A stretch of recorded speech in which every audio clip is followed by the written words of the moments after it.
தமிழ்நாட்டில் கடந்த 10 ஆண்டுகளில் ஏற்பட்டுள்ள இயற்கை பேரிடர்களுக்கு மாநில அரசு கோரும் நிவாரணத் தொகையில் சுமார் 4% மட்டுமே மத்திய அரசு இதுவரை ஒதுக்கியுள்ளது. அது குறித்த ஒரு தொகுப்பை தற்போது பார்க்கலாம். ஒரு இயற்கை பேரிடரின் தாக்கம் மிக கடுமையாக இருக்கும்போது இந்த SDRF நிதி போதவில்லை என்றால் அந்த இயற்கை பேரிடரை கடும் இயற்கை பேரிடராக அறிவித்து தேசிய பேரிடர் நிவாரண நிதியிலிருந்து NDRF கூடுதல் நிதி ஒதுக்கப்படும். சென்னையில் ஏற்பட்ட பெருவெள்ளத்தையும் தற்போது தென் மாவட்டங்களில் ஏற்பட்டிருந்த வரலாறு காணாத வெள்ளத்தையும் இவ்வாறு கடும் பேரிடர்களாக அறிவித்து NDRF-இல் இருந்து கூடுதல் நிதி ஒதுக்கிட வேண்டும் என்றுதான் நாங்கள் பல முறை கோரிக்கை வைத்துள்ளோம். இதைத்தான் நானும் பிரதமர் அவர்கள் நேரில் சந்தித்த போதும் வலியுறுத்தி குறிப்பிட்டிருக்கிறேன், மனுவாகவும் கொடுத்திருக்கிறேன். ஆனால் இன்று வரை இந்த 2 பேரிடர்களும் கடும் பேரிடர்களாக அறிவிக்கப்படவில்லை. NDRF-இல் இருந்து இதுவரை நமக்கு கூடுதல் நிதி எதுவும் ஒதுக்கீடு செய்யப்படவில்லை. வரலாறு காணாத கனமழையால் பாதிக்கப்பட்ட நெல்லை, தூத்துக்குடி மாவட்டங்களில் ஆய்வு செய்த பிறகு முதலமைச்சர் மு.க.ஸ்டாலின் மத்திய அரசு மீது வைத்த குற்றச்சாட்டுகள் தான் இவை.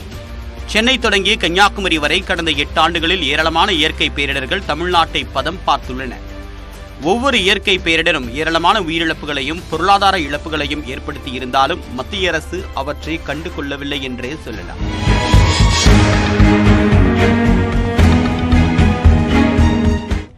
ஏனெனில் சென்னையில் கடந்த 2015ஆம் ஆண்டு பெருவெள்ளத்தில் தொடங்கி கடந்த 2020ஆம் ஆண்டு நிவர் புயல் பாதிப்பு வரை தமிழ்நாடு அரசு கேட்ட நிவாரண நிதியில் மத்திய அரசு கொடுத்திருப்பது வெறும் 4.3% மட்டும்தான்.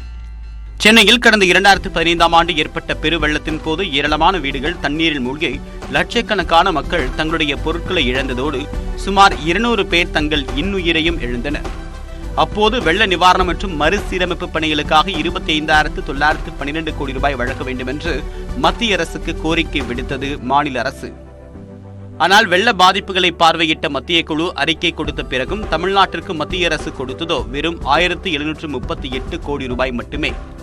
அடுத்த ஆண்டிலேயே தமிழ்நாடு முழுவதுமாக கடும் வறட்சி ஏற்பட்ட நிலையில் தமிழ்நாடு அரசு 39,565 கோடி ரூபாய் கேட்ட நிலையில் வெறும் 4.4% அளவுக்கே, அதாவது 1,748 கோடி ரூபாய் மட்டுமே ஒதுக்கீடு செய்தது மத்திய அரசு.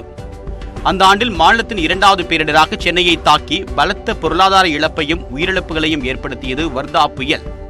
அப்போது தமிழ்நாடு அரசு 22,573 கோடி ரூபாயை கேட்ட நிலையில் மத்திய அரசு கொடுத்ததோ வெறும் 266 கோடி ரூபாய் மட்டுமே. அதாவது தமிழ்நாடு அரசு கேட்ட தொகையில் வெறும் 1.18% மட்டும்தான். 2017ஆம் ஆண்டு கன்னியாகுமரி மாவட்டத்தில் கடும் சேதத்தை ஏற்படுத்தியது ஒக்கி புயல். இதற்கு நிவாரண நிதியாக தமிழக அரசு 9,302 கோடி ரூபாய் கேட்ட நிலையில் வெறும் 133 கோடியை மட்டுமே வழங்கியது மத்திய அரசு. அதற்கு பிறகு 2018ஆம் ஆண்டில் டெல்டா மாவட்டங்களில் ருத்ரதாண்டவம் ஆடியது கஜா புயல். குறுகிய கால பயிர்கள் தொடங்கி நீண்ட கால பயிர்கள் வரை அளித்துளித்த கஜா புயல் நிவாரணமாக 14,910 கோடி ரூபாயை மத்திய அரசிடம் கேட்டது தமிழ்நாடு அரசு. ஆனால் அப்போது மத்திய அரசு கொடுத்தது வெறும் 1,146 கோடி ரூபாய் மட்டுமே. அதாவது தமிழ்நாடு அரசு கேட்ட தொகையில் வெறும் 7.69% மட்டும்தான். 2020ஆம் ஆண்டு புதுச்சேரிக்கும் மரக்காணத்திற்கும் இடையே தாக்கிய நிவர் புயலும் பலத்த சேதத்தை ஏற்படுத்த தவறவில்லை. அதற்கு நிவாரண நிதியாக 3,758 கோடி ரூபாயை மட்டுமே கேட்டிருந்தது தமிழ்நாடு அரசு.